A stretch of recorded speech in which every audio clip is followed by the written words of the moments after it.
وَإِذَا قُرِئَ الْقُرْآنُ فَاسْتَمِعُوا لَهُ وَأَنصِتُوا لَعَلَّكُمْ تُرْحَمُونَ۔ اعوذ باللہ من الشیطان الرجیم، بسم اللہ الرحمن الرحیم۔ اب ہم سورۃ البقرہ کا آغاز کریں گے۔ سورۃ البقرہ مدنی سورت ہے اور اس کا نام البقرہ اس لیے ہے کہ اس میں ایک جگہ گائے کا ذکر آیا ہے۔ یہ بات ذہن میں رکھیے گا کہ قرآن میں یہ اسلوب اختیار کیا گیا ہے کہ سورتوں کے نام محض علامت کا کام دیتے ہیں۔ سورۃ بقرہ کا جو زمانہ نزول ہے، اس کا بیشتر حصہ ہجرت مدینہ کے بالکل ابتدائی دور میں نازل ہوا، یعنی 2 ہجری میں۔ سود سے متعلق آیات جو آیت نمبر 275 سے 281 تک ہے، یہ 10 ہجری میں نازل ہوئیں اور آخری 3 آیات ہجرت سے پہلے نازل ہو چکی تھیں۔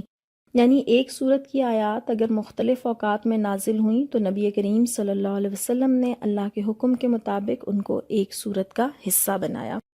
سورۃ البقرہ کے فضائل کے حوالے سے ہم چند احادیث کو دیکھتے ہیں۔ مسلم کی حدیث ہے، نبی صلی اللہ علیہ وسلم نے ارشاد فرمایا، اپنے گھروں کو قبرستان نہ بناؤ، یقیناً جس گھر میں سورۃ البقرہ پڑھی جاتی ہے اس سے شیطان بھاگ جاتا ہے۔ اسی طرح سے ایک اور حدیث میں ارشاد فرمایا، سورۃ البقرہ پڑھا کرو اس لیے کہ اس کا حاصل کرنا برکت ہے اور اس کا چھوڑ دینا باعث حسرت ہے۔ اہل باطل یعنی جادوگر اس کے پڑھنے والے پر اثر انداز نہیں ہو سکتے۔ ایک اور حدیث میں فرمایا کہ 2 چمکتی صورتوں زہراوین کو پڑھتے رہا کرو، یعنی سورۃ البقرہ اور سورۃ آل عمران، اس لیے کہ یہ دونوں صورتیں روز قیامت بادل کی 2 ٹکڑیاں بن کر یا 2 سائے بن کر یا پرندوں کے 2 صف بستہ غول کی صورت میں نمودار ہو کر اپنے پڑھنے والوں کی طرف سے شفاعت کے لیے جھگڑیں گی۔ یہاں ایک چھوٹی سی وضاحت ہم کر لیتے ہیں کہ جب بھی ہم کسی چیز کے پڑھنے کا تذکرہ کرتے ہیں تو پڑھنے سے مراد یہی ہوتا ہے کہ جو ہم پڑھ رہے ہیں اس کو سمجھ بھی رہے ہیں، یعنی جو کچھ پڑھا جا رہا ہے اس میں جو پیغام ہے اس کو ہم سمجھ رہے ہیں۔ یہ ہماری بدقسمتی کہ ہم پڑھتے ہیں لیکن سمجھ نہیں پاتے ہیں۔ سورۃ البقرہ کی جو آخری 2 آیات ہیں، ان کے حوالے سے پیارے نبی صلی اللہ علیہ وسلم نے ارشاد فرمایا کہ جو شخص بھی سورۃ البقرہ کی آخری 2 آیات رات سونے سے پہلے پڑھے گا، یہ اس کے لیے کفایت کر جائیں گی۔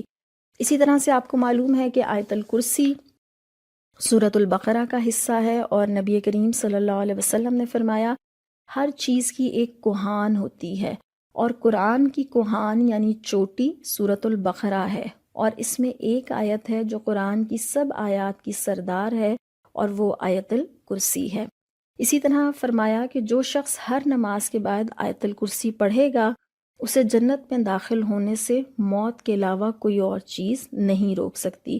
اور یہ بھی کہ جو شخص رات کو سوتے وقت آیت الکرسی پڑھتا ہے، اللہ کی جانب سے اس پر ایک محافظ مقرر کر دیا جاتا ہے، چنانچہ شیطان طلوع فجر تک اس کے قریب نہیں آ سکتا۔ سورۃ البقرہ کی 286 آیات ہیں، 286، اور پچھلی سورت میں ہم نے یہ پڑھا تھا کہ ہم یہ دعا کرتے ہیں کہ اللہ ہمیں مغضوب لوگوں میں اور ضالین میں شامل نہ کرنا۔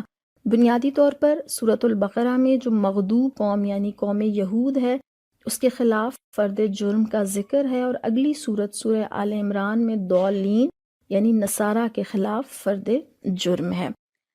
سورۃ البقرہ کا نظم جلی جب ہم دیکھنے کی کوشش کرتے ہیں تو بنیادی طور پر ہم 4 بڑے مضامین میں سورۃ البقرہ کو تقسیم کر سکتے ہیں۔ اس کا ابتدائی حصہ آیت نمبر 1 سے لے کے آیت نمبر 39 ہے، یہ تمہیدی حصہ ہے۔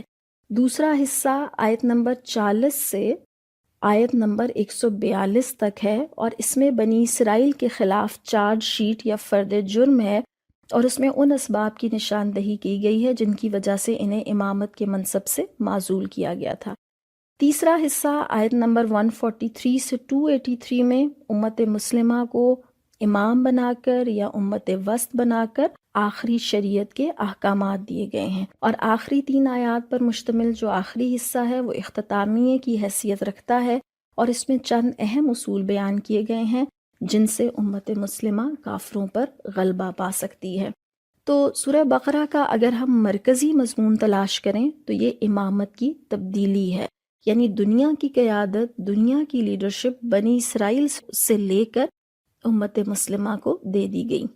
یہاں پر یہ بات نوٹ کر لیجئے گا کہ بنی اسرائیل کی امامت حضرت یعقوب علیہ السلام اور حضرت یوسف علیہ السلام کے دور، یعنی تقریباً 1900 قبل مسیح سے لے کر حضرت محمد صلی اللہ علیہ وسلم کی نبوت یعنی 610 عیسوی تک قائم رہی، اور ان کی امامت کا یہ جو دور ہے یہ 2500 سال پر مبنی ہے۔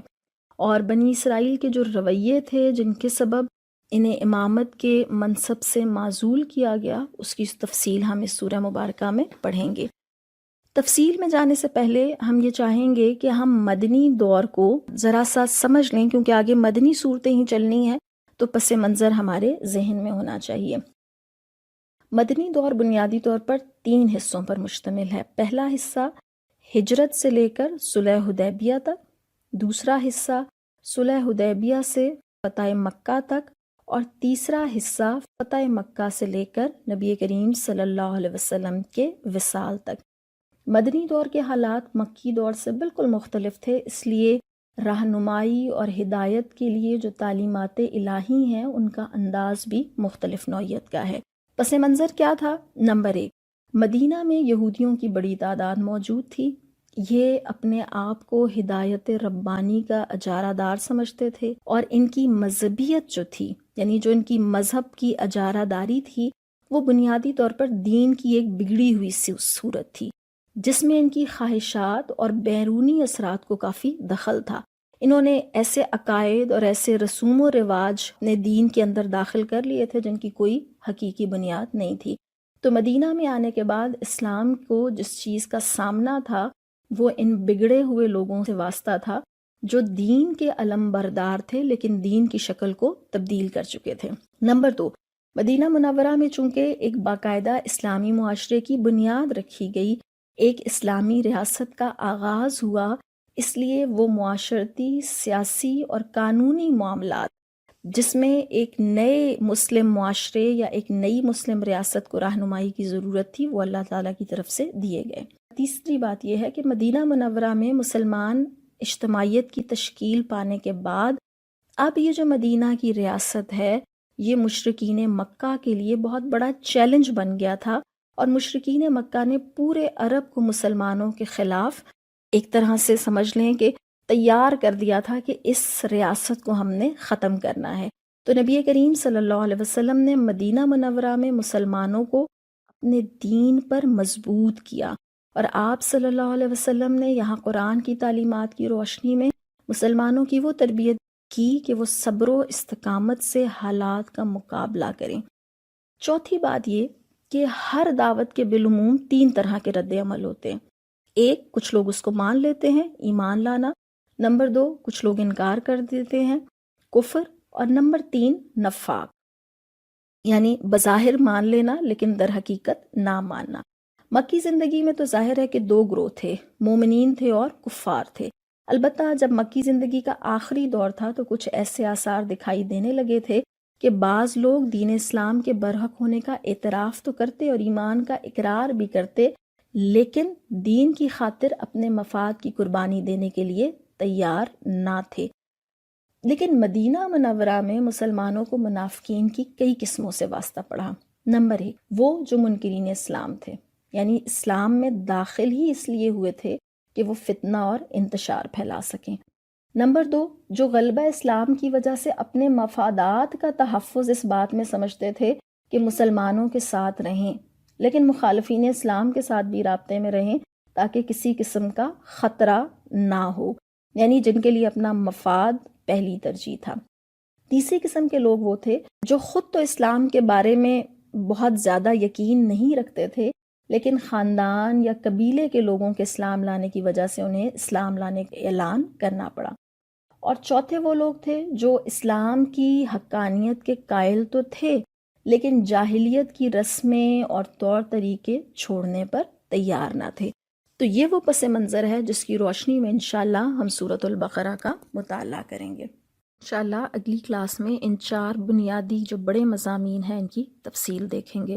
وآخر دعوانا ان الحمد للہ رب العالمین۔